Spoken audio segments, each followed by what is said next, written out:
Hi viewers welcome to our channel. Revanth Reddy గారికి Nampally court shock ఇచ్చిందని చెప్పుకోవాలి. అక్టోబర్ 16న కోర్టులో అయితే హాజరు కావాలని చెప్పింది. మరి ఏ కేసుకు సంబంధించి హాజరు కమ్మంది? సో ఈ అంశం మీద డిస్కస్ చేయడానికి ప్రజెంట్ మనతో పాటు జర్నలిస్ట్ చరణ్ పరిమి గారు ఉన్నారు. వారితో ఒకసారి మాట్లాడదాం. హాయ్ అన్న. హాయ్. సో ముఖ్యమంత్రి రేవంత్ రెడ్డి గారికి అయితే కోర్టు షాక్ ఇచ్చిందని చెప్పుకోవాలి. సో ఓటుకు నోటు కేసు మరోసారి తెరపైకి రావడం చూస్తున్నాం. మరి అక్టోబర్ 16న అయితే కోర్టులో హాజరు కావాలని చెప్పింది. మరి ఏం జరిగే అవకాశం ఉంది? ఏం జరిగింది అసలు? ఈ కేసు అనేది రేవంత్ రెడ్డి గారు ప్రతిపక్షంలో ఉన్నప్పటి నుంచి సాగుతున్నది అందరికీ తెలుసు. అవును. ఒక రకంగా రేవంత్ రెడ్డి గారు ఈ కాంగ్రెస్ పార్టీలో తెలంగాణలో కాంగ్రెస్ పార్టీలో రాజకీయాన్ని మొదలెట్టడానికి బీజం ఈ కేసు. గతంలో ఏదైతే టీడీపీ తరఫున ఆయన ఉన్నారో ఆ టైంలో చంద్రబాబు గారి ఆదేశాల మేరకు చేసిన ఏదైతే ఓటుకు నోటు కేసు ఉందో ఇప్పుడు అది పీకకు చుట్టుకొని బీఆర్ఎస్ ప్రభుత్వం దాన్నే వాడుకొని రేవంత్ రెడ్డి గారిని బాగా ఇబ్బంది పెడుతూ వచ్చింది. దాని విషయంలో కేసులు పెట్టడాలు, ఆ ప్రూఫ్లు చూపించడాలు ఇవన్నీ చేయడం వల్ల గట్టిగానే ఇరుక్కున్నట్టయింది. అయితే దాన్ని వాయిదాల మీద వాయిదాలు పడుతూ ఇక్కడ దాకా వచ్చింది. సో ఇక్కడ దాకా వచ్చిన తర్వాత ఇప్పుడైతే రేవంత్ రెడ్డి గారు సీఎం అయ్యారో అప్పటి నుంచి కూడా ఈ వాయిదాల్లో ఒకదానికి కూడా ఆయన హాజరు అవ్వలేదు. గతంలో కూడా కొన్నిసార్లు హాజరు అవ్వలేదు. కేవలం మత్తయ్య అనే ఒక ఏదైతే నిందితులు ఉన్నారో ఆయన ఒక్కరే హాజరవుతూ వచ్చారు. ఇంకా ఇందులో నిందితులు హాజరు కాని వాళ్ళు చాలామంది ఉన్నారు. సో వాళ్ళ ఒకసారి చూస్తే వాళ్ళు ఎవరెవరు అనేది ఉదయ్ సింహ, కృష్ణకీర్తన్, అలాగే సెబాస్టియన్, సండ్ర వెంకట వీరయ్య. సో వీళ్ళు హాజరు కావాల్సిన వాళ్ళు రేవంత్ రెడ్డి గారితో సహా. వీళ్ళెవరూ అవ్వలేదు. సో వీళ్ళని ఇక మీరు హాజరు అవ్వాలి వాయిదాకి అని చెప్పేసి ఇది వాయిదాకి వచ్చినప్పుడు నాంపల్లి కోర్టు వీళ్ళకి ఆదేశాలు అయితే జారీ చేయడం జరిగింది. సో ఇప్పుడు ఆ ఆదేశాలకు సంబంధించి న్యూస్ వచ్చింది. నిజానికి ఈ కేసును అసలు మన తెలంగాణ రాష్ట్రం నుంచి తీసేసి మహారాష్ట్ర పంపిస్తే బాగుంటుంది. ఆ మహారాష్ట్ర మధ్యప్రదేశ్ అక్కడి ఆ కోర్టుకి హైకోర్టుకు తరలిస్తే బాగుంటుంది. ఇక్కడైతే రేవంత్ రెడ్డి గారు సీఎంగా ఉన్నారు కాబట్టి ఈ కేసు విషయంలో ఆయన ఇన్ఫ్లుయెన్స్ చేసే అవకాశం ఉంది అని చెప్పేసి సుప్రీంకోర్టులో పిటిషన్ వేశారు. వేస్తే ఈ సుప్రీంకోర్టు దాని పిటిషన్ స్వీకరించి విచారణ కూడా చేపట్టింది. ఈ విచారణకి ఇంకా తీర్పు అయితే రాలేదు కానీ బహుశా ఖచ్చితంగా ఈ తెలంగాణ స్టేట్ నుంచి దీన్ని తీసుకువెళ్ళి మధ్యప్రదేశ్కో లేకపోతే మహారాష్ట్రకో ఇచ్చే అవకాశాలు అయితే పుష్కలంగా ఉన్నాయి. ఈ గ్యాప్లోనే దీంట్లో నాంపల్లి కోర్టు ఈ విధంగా అక్టోబర్ 15వ తారీఖు మాకు మళ్ళీ వాయిదాకి హాజరవ్వండి అని చెప్పి చెప్పడం జరిగింది. ఈసారి యాక్చువల్గా హాజరు అవ్వాల్సి ఉంది. అయితే కాకపోతే రేవంత్ రెడ్డి తరపు నుంచి లాయర్లు ఈసారి వాయిదాకి మాత్రం వెసులుబాటు ఇవ్వండి, మినహాయింపు చేయండి అని చెప్పి అడగడంతో సరే అని చెప్పి కోర్టు కూడా అంగీకరించింది. అయితే అక్టోబర్ 15వ తారీఖు ఖచ్చితంగా వచ్చి హాజరు అవ్వాల్సిందే. అక్కడ మరి వాళ్ళు ఏం డిసైడ్ చేస్తారనేది తేలాలి. దీంతోపాటు సుప్రీంకోర్టులో ఆ వాదన కూడా ఉంది. సుప్రీంకోర్టులో కూడా ఇది పిటిషన్ ఉంది కాబట్టి ఆ వాదన కూడా వచ్చే అవకాశం ఉంది. అది కూడా వస్తే ఒకవేళ వేరే స్టేట్కి వెళ్తే ఖచ్చితంగా ఇక రేవంత్ రెడ్డి గారికి ఇబ్బందులు తప్పవు. ఎందుకంటే ఎక్కడైతే ఆయన ఇట్లా వాయిదాలు వేసుకుంటూ వెళ్ళిపోవచ్చు. ఎందుకంటే సివిల్ కోర్టులు కావచ్చు లేకపోతే హైకోర్టు కాకుండా ఏ కోర్టు అయినా సరే కాస్త సీఎంగా ఉన్న వ్యక్తి వాయిదా అడిగితే ఇచ్చే ఛాన్స్ ఉంటుంది. హైకోర్టులు కూడా గతంలో జగన్ గారికి అలాగే చేశాయి. ఆయన సీఎంగా ఉన్నన్ని రోజులు కూడా వాయిదాల మీదనే గడిపాడు, అసలు కోర్టుకే వెళ్ళలేదు.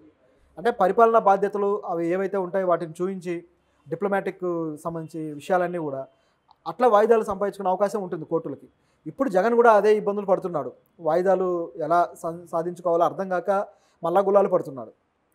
ఇదే క్రమంలో రేవంత్ రెడ్డి గారు కూడా ఇబ్బందులు ఎదుర్కొంటున్నాడు. ఒకవేళ స్టేట్ మారితే మాత్రం ఆయనకి సమస్య తప్పదు. అన్న మరి ఈ ఓటుకు నేటు కేసు ఎప్పటి నుంచో నడుస్తూ వస్తుంది. ఈసారి మరి సుప్రీంకోర్టు కూడా వెళ్ళింది కదా, మరి శిక్షలు పడే అవకాశం ఏమన్నా ఉంటుందా? ఇప్పుడు యాక్షన్ తీసుకునేంత అవకాశం కనిపిస్తుంది అంటారు? నిజానికైతే ఇటువంటి కేసుల్లో యాక్షన్లు ఉండవు. అంటే ఒక సేయింగ్ ఉంది, చాలా సందర్భాల్లో వాడుతూ ఉంటారు మేధావులు కూడా. అంటే ప్రాసెస్ ఈజ్ ద పనిష్మెంట్ అని చెప్పేసి ఒక సేయింగ్ ఉంటుంది. అంటే ఈ ప్రాసెస్లో కోర్టుకు వెళ్ళడాలు, రావడాలు, పనులు ఆపుకోవడాలు, ఈ పరిపాలనలో ఏవైతే ఇబ్బందులు ఉంటాయో అలాగే ప్రతిపక్షాల నుంచి వచ్చే విమర్శలు, ప్రతి విమర్శలు, ఈ ప్రాసెస్ మొత్తం కలిపి ఇదే పెద్ద పనిష్మెంట్ అనమాట. ఆ స్థాయిలో ఉంటుంది ఈ కేసుల విషయంలో. అందుకే సామాన్యులు కూడా ఏదైనా కేసు విషయంలో కోర్టుకు వెళ్ళడానికి భయపడుతుంటారు. ఆ ప్రాసెస్లో కోర్టుకి ప్రతిసారి హాజరవ్వాలి, కోర్టు ఫీజులు చెల్లించాలి, అలాగే లాయర్ ఫీజులు చెల్లించాలి, ఖర్చులన్నీ ఉంటాయి, ప్రతిసారి దీనికి సంబంధించి ఇబ్బందులు ఎదుర్కోవాలని చెప్పేసి వెళ్ళరు. అటువంటి పరిస్థితి ఇక్కడ కూడా ఉంటుంది. అయితే దీంట్లో మరి శిక్షలు పడే అవకాశం ఉందా లేదా అంటే ఇవి తెగవు, అలా సాగుతూ ఉంటాయి అనమాట. రాజకీయంగా ఇవి కొన్ని అస్త్రాలు లాంటివి. ఈ అస్త్రాల విషయంలో ఏమాత్రం తెగడం అనేది ఉండదు. ప్రస్తుతానికి కేంద్ర ప్రభుత్వంలో బీజేపీ ఉంది. సో బీజేపీ ఉన్నంత వరకు కూడా ఈ కేసు రేవంత్ రెడ్డి గారికి చుట్టుకుంటూనే ఉంటుంది. ఇది మామూలుగా బీఆర్ఎస్ తన బలం కోసం క్రియేట్ చేసుకున్న కేసు ఇది. తన బలం కోసం దాన్ని తీసుకొచ్చి ముందు పెట్టింది. కానీ ఇప్పుడు ఇది బీజేపీకి బలంగా మారుతుంది, బీఆర్ఎస్కి కాకుండా. కాబట్టి బీజేపీ దీన్ని అయితే సాగదీస్తూ ఉంటుంది. ఒక తీర్పు అయితే వచ్చే అవకాశం ఉండదు వీటిల్లో. ఎందుకంటే వెనకాల జరుగుతూనే ఉంటాయి. బహుశా ఇప్పుడు చూస్తే మీరు కవిత కేసు కూడా అంతే. ఇన్ని మాట్లాడారు, కవిత గారికి శిక్ష పడుతుందన్నారు, ఎన్నో రకాల వాదనలు వచ్చాయి. చివరికి ఏమైంది? బెయిల్ వచ్చింది. బెయిల్ వచ్చిన తర్వాత అయినా సరే కవిత గారికి సంబంధించి మనీ లాండరింగ్ ఇష్యూని మీరు నిరూపించలేకపోయారని సిబిఐకి కావచ్చు, అలాగే ఈడీకి కావచ్చు ముట్టికాయలు పడ్డాయి. మీరు కనీసం దానికి సంబంధించిన సాక్ష్యాధారాలు కరెక్ట్గా పెట్టాలి కదా, ఎవిడెన్సెస్. మరి ఏవి ఆ ఎవిడెన్సెసే లేకుండా ఎందుకు మీరు ఆరోపణలు చేశారని చెప్పేసి ఎన్ఫోర్స్మెంట్ డైరెక్టరేట్కి ముట్టికాయలు వేసింది కోర్టు. అలా ఉంటుందన్నమాట. కేసులు అవుతాయి, అక్కడికి వెళ్ళిన తర్వాత చివరికి ఏం తేలదు. ఇప్పుడు ఏదైతే కేజ్రీవాల్ కేసు ఉందో అదే విధంగా అయింది. ఇప్పటివరకు కేజ్రీవాల్కి వ్యతిరేకంగా ఏ ప్రూఫ్లు చూపించలేకపోయారు. ఓకే. సో ఆయన బయటకు వచ్చాడు. సో ఆయన మీద ఆంక్షలు ఉన్నాయి. ఆ ఆంక్షలు కూడా అన్నెసరీగా పెట్టిన ఆంక్షలే అని చెప్పేసి సుప్రీంకోర్టు స్పెషల్ బెంచ్ జడ్జి అన్నారు. ఓకే. సో ఇట్లా కావాలని ఎక్కువ ఆంక్షలు పెట్టడాలు, ఇబ్బందులు పెట్టడాలు ఒకవైపు జరుగుతూనే ఉంటాయి. అయితే రేవంత్ రెడ్డి గారికి సంబంధించి కూడా అటువంటి ఆంక్షలు అలాంటి ఇబ్బందులు ఉంటాయి. వాటిలో అయితే తప్పించుకోలేడు.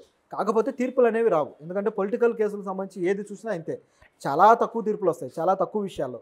ఇందులో కూడా కొద్దిగా లీడర్లనే కాదు, కొంచెం ఎలా ఉంటుందంటే అక్కడ ఒక విధమైన సుపీరియర్ క్యాస్ట్లకు సంబంధించిన ఒక ప్రాపగండ నడుస్తుంది. ఓకే. కాబట్టి ఈ సుపీరియర్ క్యాస్ట్లు ఏదైతే ఉంటాయో వీటికి సంబంధించిన నాయకులకి శిక్షలు పడవు అనే అపవాదు ఎప్పటి నుంచో ఉంది.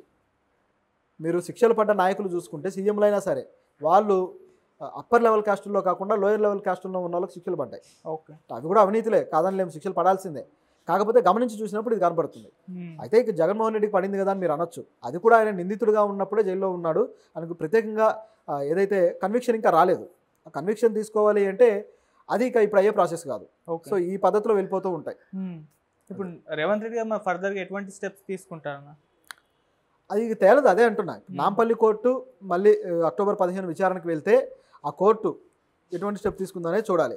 అయితే ఈలోపే సుప్రీంకోర్టులో విచారణ కూడా వెళ్తుంది కాబట్టి సుప్రీంకోర్టు విచారణ ప్రకారం అది తిరిగి ఏదైనా స్టేట్కి పంపిస్తే అది కూడా జరగచ్చు, అవకాశం కూడా ఉంది. ఎందుకంటే గతంలో రేవంత్ రెడ్డి మీద సుప్రీంకోర్టు సీరియస్ అయింది. ఎందుకు సీరియస్ అయిందంటే ఇలాగే కోర్టు కవిత బెయిల్ విషయంలో ఆయన కొద్దిగా అనుచిత వ్యాఖ్యలు చేశాడు. కోర్టు ఏదో బీజేపీ మాటలు విని బెయిల్ ఇచ్చినట్టుగా అనుచిత వ్యాఖ్యలు చేస్తే కోర్టు చాలా సీరియస్గా తీసుకుంది. మీ కేసును కూడా మరి మేము బదిలీ చేయొచ్చు, మాకు ఆ హక్కు ఉంది, కానీ మేము కామ్గా ఉన్నామని చెప్పేసి అన్నారు. కాబట్టి ఇది దృష్టిలో పెట్టుకొని రేవంత్ రెడ్డి గారికి కొద్దిగా తోక కట్ చేయడం కోసమైనా అటువంటి పని అయితే చేస్తారు. సో ఇది ఇలా సాగుతుంటుంది అంతే.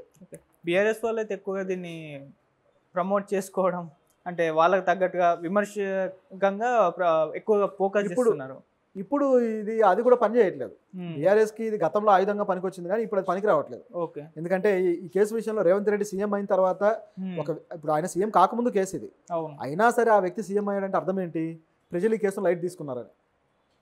ప్రజలు అవినీతి పరులని యాక్సెప్ట్ చేయడానికి మెంటల్గా రెడీ అయిపోయారు. నువ్వు నీ అవినీతి ఏదో చేసుకున్నావు, మాకేం ఇబ్బంది లేదు, మాకు న్యాయం చేయి, మాకు ఉపాధి అవకాశాలు, లేకపోతే మాకు పనులో, లేకపోతే మా పిల్లలకి చదువులో, మా పిల్లలకు ఉద్యోగాలు, లేకపోతే ట్యాక్స్ తగ్గించడాలో ఇటువంటివన్నీ ముందు పెడుతున్నారు సంక్షేమాల గురించి. తప్పితే ప్రభుత్వాలు ఎంత అవినీతి చేస్తున్నాయి, నాయకులు ఎంత దుర్మార్గంగా ఉన్నారు, ఎంత అవినీతితో ఉన్నారు, ప్రజల సొమ్ము ఎంత తింటున్నారు అనేది ప్రజలు పట్టించుకోవట్లే. ఎందుకంటే వాళ్ళకి ఇది వచ్చేసింది అనమాట. ఒక రకంగా చెప్పంటే వెక్స్ అయిపోయారు. మనం వద్దన్నా తింటారు, కావాలన్నా తింటారు, మనం ఎవరిని ఎన్నుకున్నా వాడు తినేవాడే. గత ప్రభుత్వం ఎంత తిన్నదో కూడా లెక్కలు చెప్తున్నారు ప్రజలు. మరి దానికి ఏమనాలి? ఇప్పుడు వచ్చిన ప్రభుత్వం ఎంత తింటుందో కూడా కొన్ని రోజుల తర్వాత లెక్కలు చెప్తారు. సో ప్రతి ప్రభుత్వంలోని ఇలాంటిది ఉంటుంది అని చెప్పేసి గత 70 ఏళ్ళుగా భారత స్వాతంత్ర అంటే ఆఫ్టర్ ఇండిపెండెన్స్ తర్వాత అందరూ గమనిస్తూనే వచ్చారు. ఇప్పుడు కొత్తగా ఏం లేదనమాట. ప్రజలు ఫిక్స్ అయిపోయారు కాబట్టి అది నెగిటివ్గా తీసుకొని ఏదో ప్రజలు ఆయన మీద ఇది చేస్తారనుకోవడం భ్రమ. ఆల్రెడీ రేవంత్ రెడ్డి గారి మీద వ్యతిరేకంగా బీఆర్ఎస్ వేరే స్ట్రాటజీ అందుకుంది. చూస్తే ఈ హైడ్రాని నిజానికి మొదట్లో హడావుడి చేసిన ఆ నెగిటివిటీ పూర్తిగా వెళ్ళట్లేదని చెప్పేసి కొద్దిగా సైలెంట్ అయింది బీఆర్ఎస్. పైగా బీఆర్ఎస్ నాయకులు వీళ్ళు కూలగొడుతున్నారని చెప్పి ఇలా రియాక్ట్ అవుతున్నారని చెప్పేసి కాంగ్రెస్ దాన్ని ట్విస్ట్ చేయగలిగింది. దాంతో బీఆర్ఎస్ సైలెంట్ అయింది. ఇప్పుడు గమనిస్తే నిన్న కూకట్పల్లిలో చూస్తే నిన్న కూకట్పల్లిలో కూల్చిన హైడ్రా ఇవి అందులో ఒక పాన్ షాప్ను కూల్చేశారు, ఒక చెప్పుల షాప్ను కూల్చేశారు. చెప్పుల షాప్ను కూల్చేసి అతను అలాగే వాళ్ళ తల్లి వచ్చేసి రోడ్డు మీద బావురమన్నారు. చాలా బాధపడ్డారు. మేము ఏదో మాది చిన్న వ్యాపారం, ఇది కూడా చేసుకోనివ్వట్లేదు మీరు అని చెప్పేసి. సో ఇట్లా నోటీసులు లేకుండా ఇష్టానుసారం కూర్చోవడం అనేది ఇప్పుడు ప్రభుత్వానికి వ్యతిరేకత వాళ్ళే కొని తెచ్చుకుంటున్నారు. దీన్ని బీఆర్ఎస్ అందుకుంటే బాగానే ఉండేది, కానీ బీఆర్ఎస్ అందుకోవట్లే. ఈ విషయంలో బీఆర్ఎస్ ఒక అడుగు వెనకాలే ఉంది. బహుశా ఎందుకు వెనకాల ఉందనేది ఇప్పుడు ప్రజలకు ఉన్న డౌట్. సో ప్రజా ప్రయోజనానికి సంబంధించిన విషయాలు అందుకోకుండా వ్యక్తిగతంగా వాళ్ళని ఇరికిద్దాం వీళ్ళని ఇరికిద్దాం అని పెట్టుకుంటే అవి ప్రజలు కూడా పట్టించుకోవట్లేదు.